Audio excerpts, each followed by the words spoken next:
So I'm going to ask you 4 warm-up questions to sort of get thinking about the last year. And my one top tip for doing this exercise is try and avoid the risk of recency bias. So having been through this and recorded this podcast this week, it's really tempting to think about 2 weeks ago, the last month. We are trying to reflect on all of your 2022.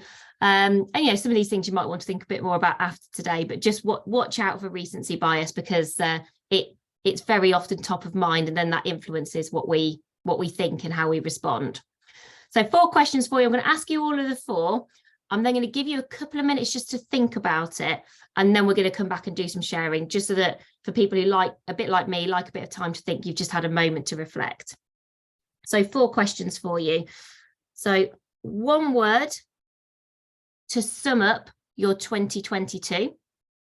So just start thinking about that. I'll give you some time when I've gone through all of them. Second one, when have you had the most fun at work this year? It's a good question, most fun. When have you had the most fun at work this year? Next one, what's one thing you've been surprised by? Maybe you were even better at something than you'd imagined. Maybe something went wrong that you'd not anticipated. Maybe just something new happened that just took you by surprise, would have been hard to anticipate. I always think that's quite a hard one. And then one new connection that you've been inspired by. So one new connection you've been inspired by. So for everybody who's just joined, the 4 questions are: 1 word to sum up your 2022. When have you had the most fun at work this year? What have you been surprised by? And one new connection who's inspired you.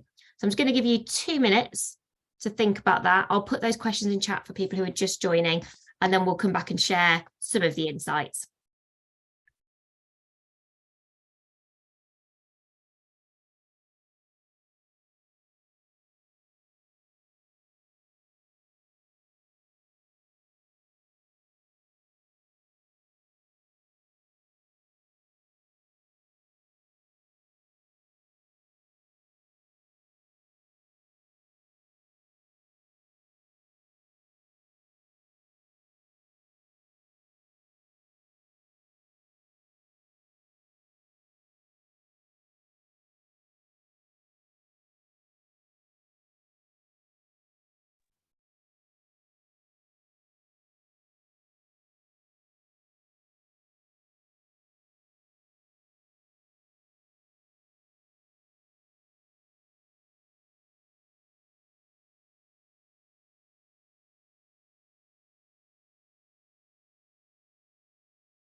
Okie dokie. You will get all of these questions, and they are going to be summarised in the pod sheet for you as well. But let's just do that first question. Let's all head into chat. And what is the 1 word that you'd use to sum up 2022? Let's see what range of words we've got. How are we all feeling about 2022? Quick. I like that. It's gone quick. Unexpected. Roller coaster. Claire, I went with roller coaster. We had the same word. Unexpected, Sarah. Yeah. Relentless, Cat. Okay, interesting. Changeable. Momentum. Nice. A few people saying roller coaster. Yeah, that word has come up quite a lot, hasn't it? Not just me. Makes me feel better that it wasn't just me. Growth, Jen, love it. Great word. Unexpected coming up quite a lot. Emotional. Experiment, brilliant word from Pauline there. Really like that. I like that idea of it's all been a bit of an experiment. Experiments can be challenging because some experiments work, some don't.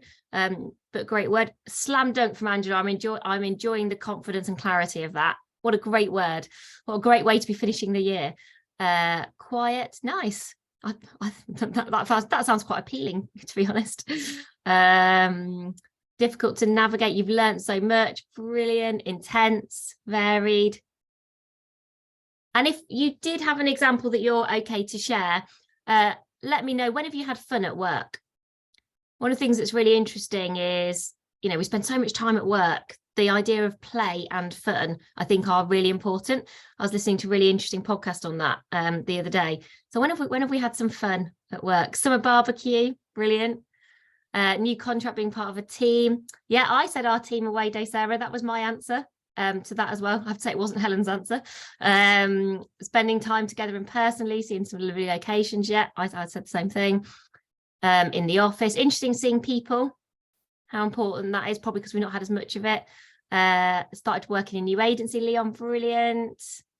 Team building things, building Lego models. Oh, brilliant, Nicola. I've just come back from Lego in Billund in Denmark. And I mean, as you would imagine, there is Lego everywhere, but it is incredible. It's a really inspiring place to spend a few days. I'm quite interested in the Lego Play facilitator model. I've looked at it a few times about just going to learn to do a bit more of it. Or we could do a Lego PodPlus. Can you imagine? Delivering workshops, Jen. Oh, it's not geeky. It's, to be honest, it sounds exactly like us. I have a lot of fun delivering workshops. Annual conference, few awesome projects. Brilliant, Kat. Lots about people. You know, we have fun with people. First time back in the US head office. Yeah. Actually, the reason I was in Denmark was it was the first time this team had been together for 2 years. The bi-monthly lunch out. Oh, you've done Flight Club, Emma, great. I've done that before. Volunteering at the World Gymnastics Championship, Victoria. That sounds amazing. So interesting. Indoor crazy golf, brilliant. I have to be a bit careful. I'm never sure whether those things become fun or for me, they just get a bit competitive. Great that we could all think of some examples. So much fun with virtual play. Brilliant. Okay, some good questions just to warm us up. 2 more questions for you. Now thinking a little bit about your strengths. One looking back, one to look forward. A when question. When have you been at your best this year? I'm just going to ask you to just do that for yourself first. Don't worry about putting it in chat just yet. So when have you been at your best this year? And I'm going to ask you to try and be as specific as you possibly can. If you're like writing it down, if you're making some notes, like what were you doing? Who were you with? Like, what were you working on? And then question 2, a what question? What strength would you like to make stronger in 2023? I'm just going to give you just a couple of minutes to think about those 2 questions. So when have you been at your best this year? Be as specific as you can, like really bring me into that moment if you were writing it and then I was going to read it. And then what's one strength you want to make stronger in 2023? Again, I'll just give you 2 minutes just to reflect on that for yourself before we come back together.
Okay, let's put the answer to the second question in chat. We'll leave the first one for you to keep thinking about, but let me know one strength that you want to make even stronger next year.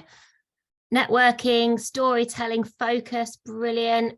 Being more visible, shouting about your achievements, great, prioritizing learning and development. Networking from a few times, mentoring, clarity, people leadership, can learn lots, but we'll learn even more. Yeah. Like that perspective. Design thinking, Becky, great. How to be fearless and courageous, being more out there. Yes, maybe a bit about like kind of personal brand, like what does that look like, feel like for you? Designing presentations, really like how specific that is, Hayley, great. Networking can be at quite a few times, maybe starting to get a sense of that connection again towards the end of this year and thinking, want to do even more of that. Self-confidence, great. Communicating to a wider audience, again, really good to be specific about that. Going, it's not just presenting, it's presenting to a certain group or in a certain project, building teams. Okay. And for all of those things that we've just seen come up, building confidence, there are definitely some common themes. There's some themes around confidence, networking, prioritizing your own learning, a few people talking about strategic thinking. Let's do a bit of kind of PodPlus crowdsourcing now. Let us know anything that you would recommend to support people in any of these areas, in mentoring, in networking, learning and development, anything that you've read, storytelling. Maria on storytelling, The Moth have a new book out on storytelling, and the Moth podcast is very good, but their book is really good. And Babette Buster's book on storytelling is brilliant, really short, very specific. I remember a lot of what's in that book, which I think always tells me that it's been practically very useful. So let us know in chat, like how can we all help each other with some of these things? Kelly Honey book, Building Your Dream Network, great. Thanks, Steve. We did do some stuff on confidence. We have lots of free resources on confidence. We have a free book on how to overcome your confidence gremlins. It's very short and illustrated. That's on the free toolkit on our website. Lots of Eventbrite events, great. Francesca, thanks, that's a good suggestion. Do some walk and talks. Who's in your personal boardroom? Oh, I've not read that, but we talk about that. We talk about the idea of your kind of personal board, so I should definitely check that out. Great. What else have we got? Let me also have a look. For people who want to do more like development as part of your day-to-day, perhaps have a look at our HBR article on how to make learning part of your everyday. Something I'm really interested in, like how do you make sure that development doesn't feel like something separate? Like what does that mean in terms of how you spend your time? Thanks, Lucy, for putting those confidence gremlin books. Brené Brown, particularly good on the person who said about being fearless and having courage. The book Dare to Lead is about having courage in terms of leading others, but I think would be useful for everybody to read. And her podcast Dare to Lead as well, if you prefer listening to reading. Karen talked about listening. I really like Kate Murphy's work on listening. So she's a journalist who wrote a book called Why We're Not Listening, I think. But if you look for Kate Murphy, I've just asked her to be on the podcast and she said yes. So I'm hoping we'll get to talk to her on the podcast in the new year. So that hopefully should be helpful. Anybody got any ideas on mentoring? Quite a few people saying mentoring. Anything on mentoring for people? Mel Robbins podcast, great. Oh, I've not seen that or listened to that, Steve. Death of a Thousand Cuts podcast, all about creative writing. Oh, and great for storytelling, brilliant. Oh, I'll have to listen to that one. I Am Remarkable, Nicola, for self-promotion. I think, Nicola, you'll have to tell me if I'm wrong. I think that might be the program that Google run that you can become part of. I think somebody I know in our network has done that. But let me know if that's something different, because it could be the same name, but something different. It is The Moth, yeah, the storytelling. Let me just write some of the storytelling ones. And Babette Busters, yeah. Thank you, Sarah, putting those in. Can always trust this group to have some brilliant recommendations. How to Fail, always a good listen. Brilliant. Thank you, everybody. Right, let's move on to values and have a go at doing our Pride postcards. I love this exercise. So I'm going to ask you now to do a bit of a writing exercise for the next, I'm going to have probably, I'll give you 3 minutes to do this. So we're doing all of these exercises in quite a short, sharp way. So in 3 minutes, I'd like you to write a Pride postcard to yourself. And if you're wondering with this postcard whether I got carried away with the squiggly address, I absolutely did. So the idea with this is you're writing to yourself and you're sort of saying, Dear Steve, dear Victoria, dear Karen, 2022, what a year. I'm so proud that. And this is everything that you are proud of. You might be proud about how you supported someone in your family. You might be proud of how fit you've got. You might be proud that you took the time to cook a meal for your partner. So all the things that you can think of that you are proud of from the last year. And just 3 minutes to write as much as you can come up with. So you're writing sort of basically a postcard to yourself about all those things you should feel really good about for the last year. And I would really encourage you to keep writing. There's something really useful in continuing to write for 3 minutes. Some great research by somebody called James Pennebaker, on when we continue to write, sort of the flow of writing, what we learn from that. So I'm going to have a sip of tea, and I'm going to give you 3 minutes to write your Pride postcards. So back in 3 minutes.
Okay, I'm just going to pause you wherever you've got to.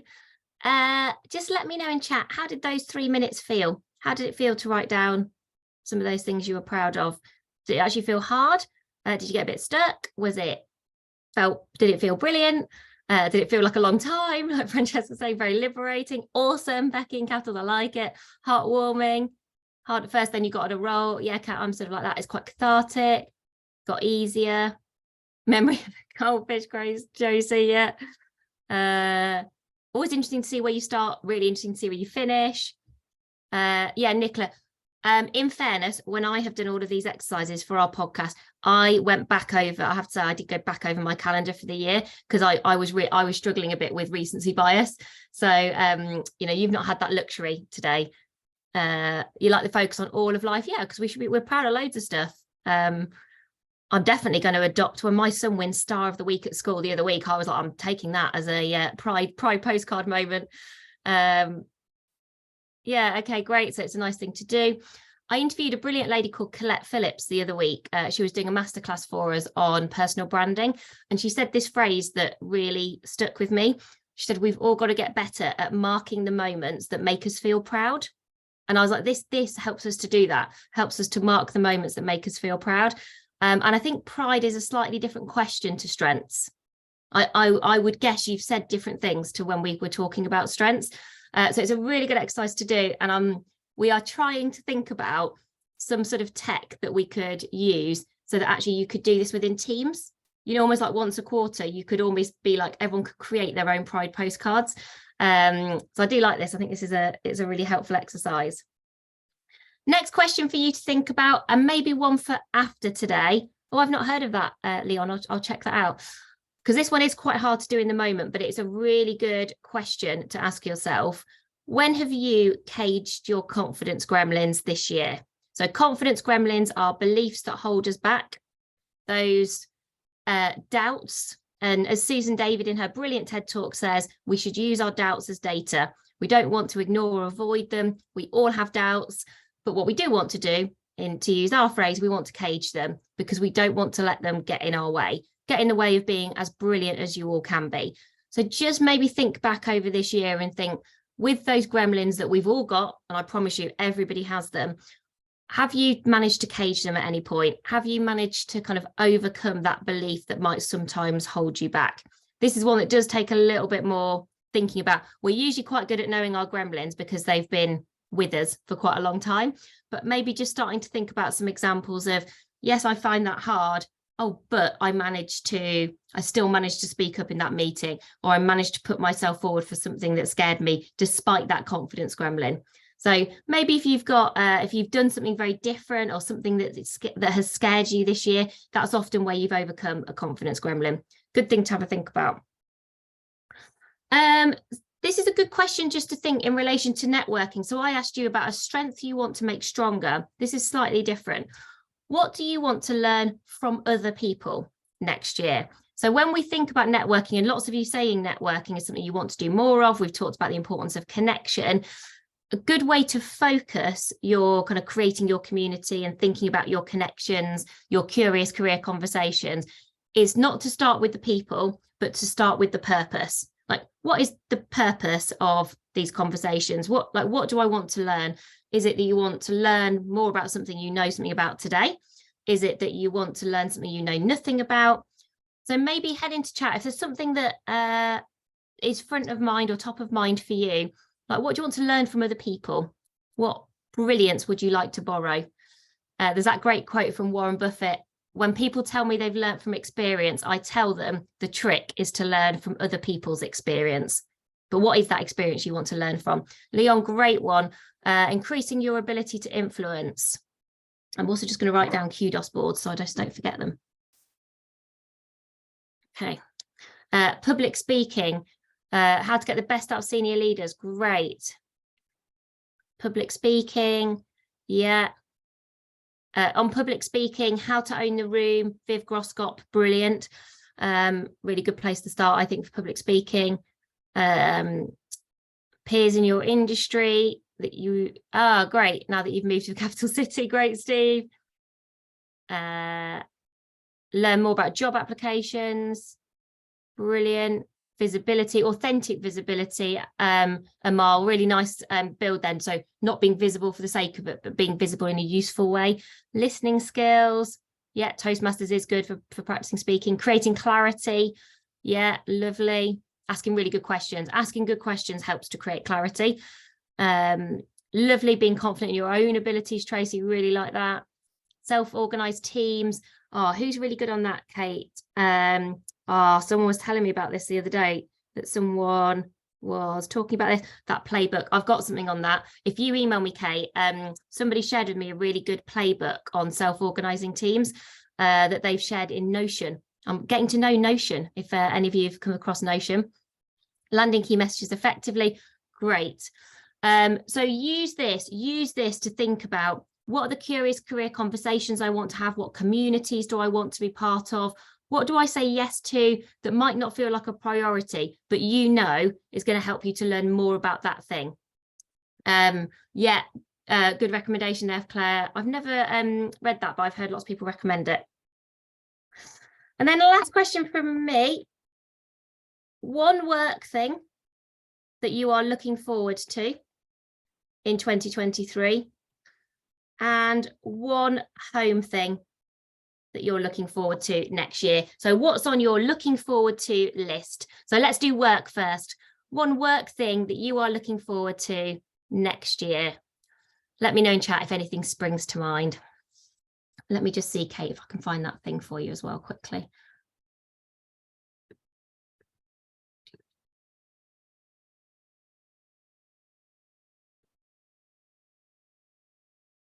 You know what, I won't. I'll come back to it for you. I don't think I can find it quickly enough.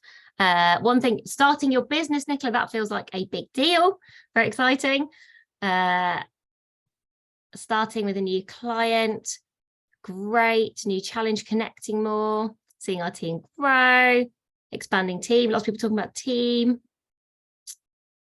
Nicola, I knew there was something I was trying to think of for you there. As a short read, I really like How to Build It by Naran and Damola, who've been on the podcast. You might have listened to that episode. Their episode is good, but I do think their book is very good. It's sort of short, and it's sort of a bit about like how to build your business, but also like how to build your personal brand. Just some helpful hints, tips, things to think about. I remember thinking, oh, I wish I'd read that at the start of Amazing If. I probably read it a bit too late because they hadn't written it when we started. Portfolio careers, great. Going into the office more regularly. Doing more on staff wellbeing, brilliant. Taking on more of a leadership role in D&I, great. Lovely. Finding your niche in your current organisation that you're to squiggle and stay, really nice. Okay, and then one thing at home. What's one thing outside of work that you're looking forward to next year? Oh, Karen, being a mental health first aider, I've done that as well, really good. Career cushioning, Reg, very good. What else are we looking forward to next year? Traveling, tennis as a family activity. We've started that as well. Denmark, yeah, great place to go on holiday. A puppy, oh, so cute. Easter holiday in the Peak District, lovely. That's where I was born. That's where I'm from. Welcoming a new family member in the spring. Very exciting, Sarah. That's Sarah in our team. We're going to adopt this baby as our first Amazing If baby. Bit of paddleboarding. I do fancy giving paddleboarding a go, Leon. That's going to be on my list for next year. Going on holidays, music with kids.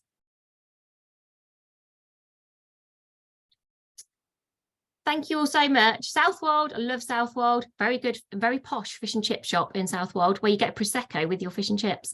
I've done a lot of holidays in the UK. Eventing with your horse, Lane, great. We'll let you all go for your day. I am now going to put on the Christmas glasses because I found them while you're all doing your exercises to say goodbye. Look at these stylish Christmas glasses that we have. Thank you all so much for coming to PodPlus every week. We love PodPlus. It's often the highlight of our week. It's a moment to connect. We learn so much from all of you. We really hope you find it useful. Keep telling us what we're doing well, what we could do better, but have a lovely time over the next few weeks. And we're back again in January and look forward to seeing you all then. So bye from me and bye from everybody at Amazing If. Have a lovely Christmas. Have a break. Get loads of rest. And here's to our brilliant squiggly careers in 2023 and me looking incredibly stylish. Bye, everybody.